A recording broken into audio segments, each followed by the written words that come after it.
He woke up like it was any other Tuesday. Timothy Carney, 25 years old, showered, got dressed and left his apartment in Butler, New Jersey. He told his roommates he was heading to morning prayer at his church like he did every week. From there he'd go straight to work. He never showed up at either place. No calls, no texts, no signs of distress, just silence. By nightfall, panic started to simmer. By morning it boiled over.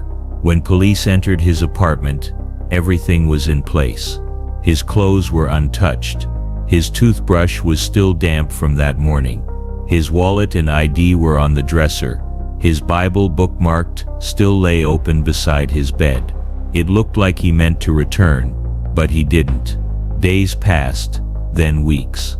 His car was eventually found parked on the edge of Newark, near the airport. The doors were locked. Nothing inside looked disturbed. There was no sign of a struggle, no blood, no goodbye note. It was as if he had just evaporated.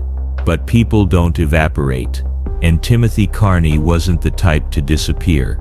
His family was adamant this wasn't normal. Timothy was a responsible, soft-spoken young man with strong religious values. He held a steady job. He wasn't into drugs. He wasn't in trouble with the law. And he wasn't the kind of person who'd just walk away. Not without telling someone. But the police had no leads, no witnesses, no digital trail. Even surveillance footage was inconclusive. Just a possible sighting at an ATM near Newark Airport. A blurry figure resembling Timothy withdrawing $1,000. Then, nothing. 7 years of nothing. 7 years of posters, billboards, candlelight vigils. 7 years of his mother crying herself to sleep, wondering if her son was buried somewhere in the cold New Jersey dirt, wondering if he was suffering, or worse, long gone. And then out of nowhere, a phone call. It was September 2011, nearly to the day of his disappearance. Timothy had been found, alive, breathing, working, living under his real name. And not only had he never been in danger, he had disappeared on purpose. But that wasn't even the shocking part. The real shock was what he told police when they asked if he wanted to speak to his family. He said no, just like that. Cold, final. He wanted no contact, no reunions, no explanations. For his parents, this was like losing him all over again. Because what could make a 25-year-old man abandon everything, his job, his home, his family, even his own identity, and start over with a group so secretive, so isolating, that he stayed hidden for 7 years? What could convince someone to disappear and choose never to look back? The answer might lie in the church he left behind, or rather the one he joined. Long before Timothy vanished, something had already changed in him. Those close to him noticed it, not all at once, but over time. He had started distancing himself. He stopped hanging out with coworkers, rarely joined in on family dinners. He was still kind, still polite, but quieter, more withdrawn. The shift started after he joined a small church in Pequannock, New Jersey. It wasn't your typical neighborhood parish. This was a tight-knit group called Gospel Outreach, led by a charismatic pastor named Jim Lethbridge. On the surface, it seemed simple, Bible-based, community-oriented, nothing extreme. But beneath the surface, according to those who had attended, it was something else entirely. Timothy's family believed the group exercised a disturbing level of control over its members. Phone calls were monitored. Members were discouraged from visiting relatives. Finances became entangled with church leadership.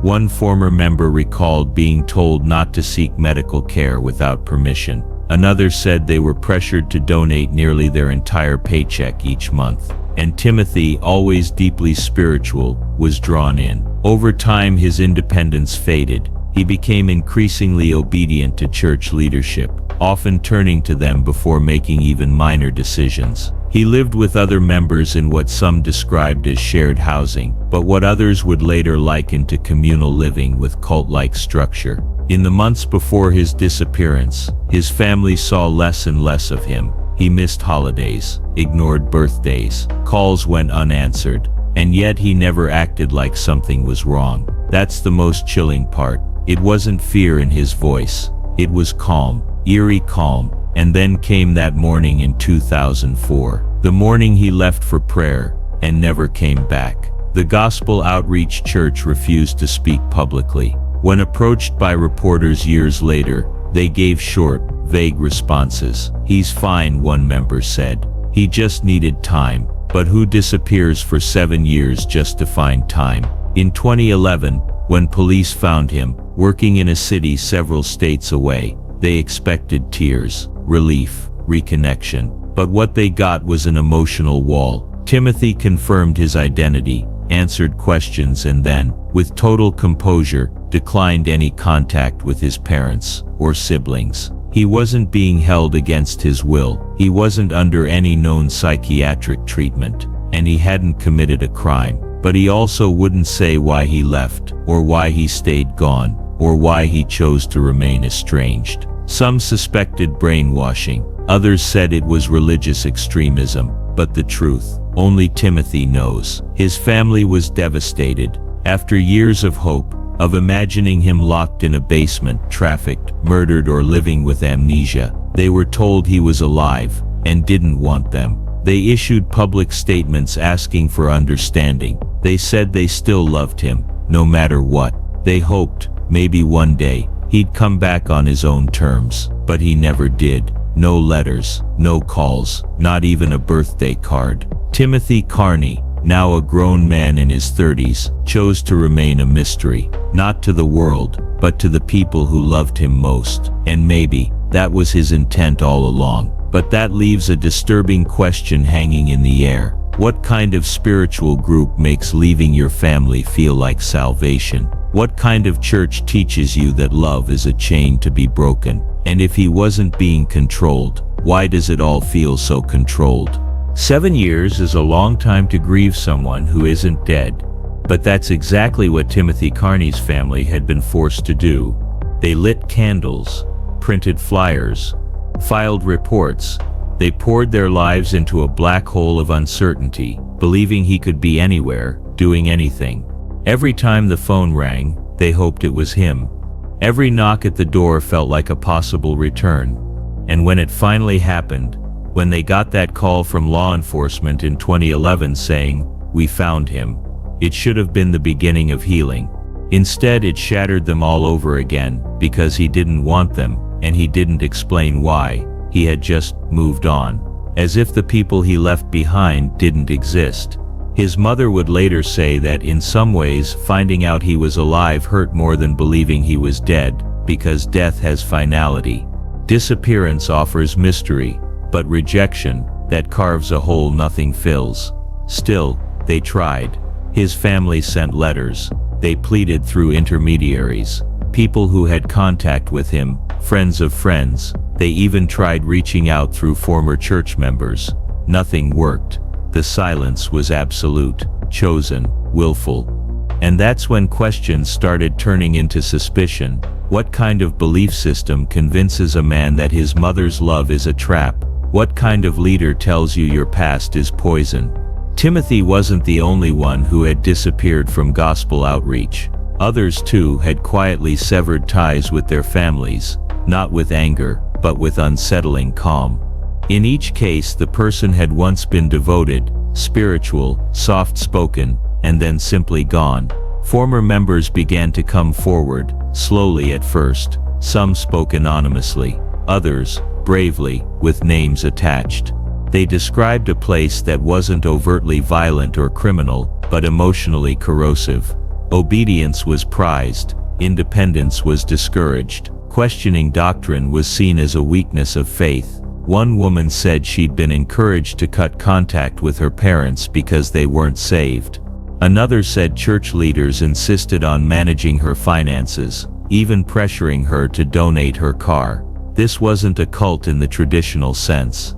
There were no compound gates, no apocalyptic sermons, no mass marriages or poison-laced Kool-Aid. But there was something else, something harder to define, and maybe more dangerous: control without chains, isolation without locks, and loyalty that looked a lot like fear. Investigators tried digging deeper, but there was little legal ground to stand on. The church wasn't breaking laws. Timothy was an adult, acting of his own will. There were no signs of abuse, no paper trail of coercion, just detachment, quiet and irreversible, and so the police moved on. But his family couldn't. Even years after he was found, Timothy's face still appeared on cold case blogs. Not because he was missing anymore, but because his story still felt unfinished. His reappearance only raised more questions, more pain, more shadows. Where was he living now? Did he ever think of his family?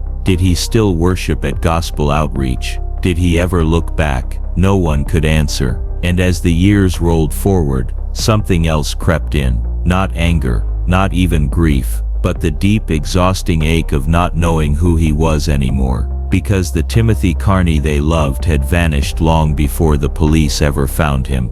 The man who re-emerged in 2011, polite, quiet, detached, wasn't their son, their brother, their friend. He was a stranger. Worse, he chose to be. What do you do when someone vanishes and they don't want to be found? Most families of missing persons live with a singular hope that one day there'll be a phone call, a knock at the door, or a headline saying their loved one has returned.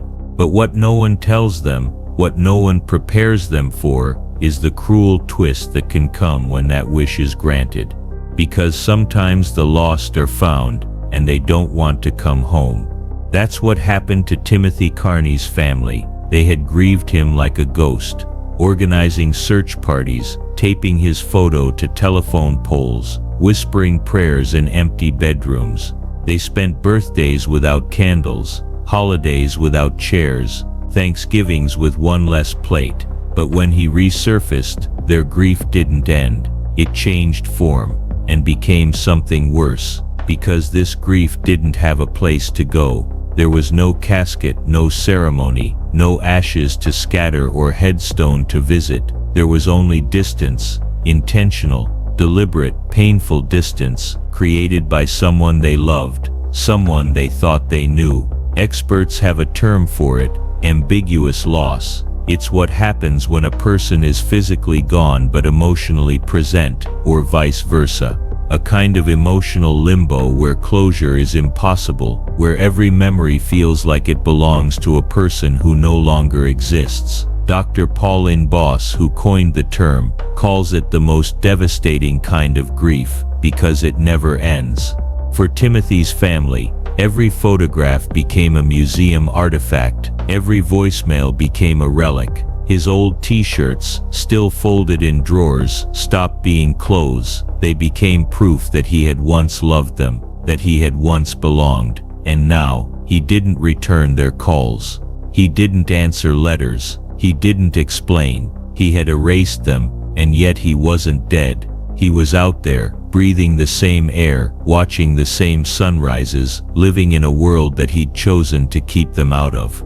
That kind of silence doesn't echo, it suffocates. Timothy's story isn't unique. There are hundreds, maybe thousands, of adults in America alone who have disappeared voluntarily. People who walked away from their lives, not because of trauma or mental illness, but because they wanted to start over. Some join religious communities, others drift off-grid, a few simply leave, never to be heard from again. And their families, they become emotional orphans, parents with no child, siblings with no answers, spouses with no goodbye.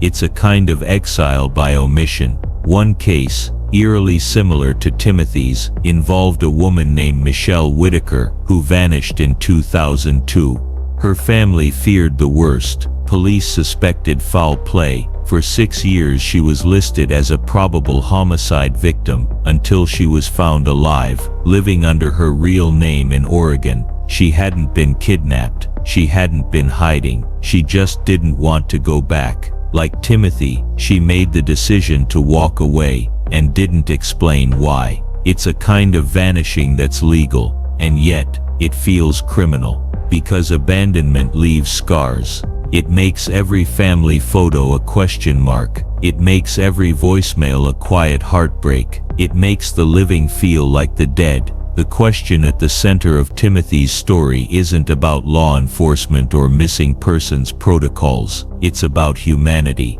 Why do some people disappear from the people who love them most? And what are the emotional ruins left behind? Is it fear, indoctrination, a desire for reinvention, or is it something darker, a rejection of identity, of connection, of self? Whatever it is, Timothy never answered, and his silence has now lasted longer than his absence ever did.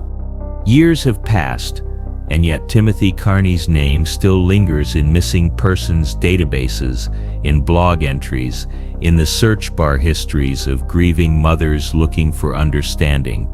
His story is not one that fades with time, because it never truly ended. He wasn't murdered. He wasn't trafficked. He didn't die in the woods or vanish into a storm. He was found. But somehow, that made things worse, because Timothy didn't return to the people who loved him.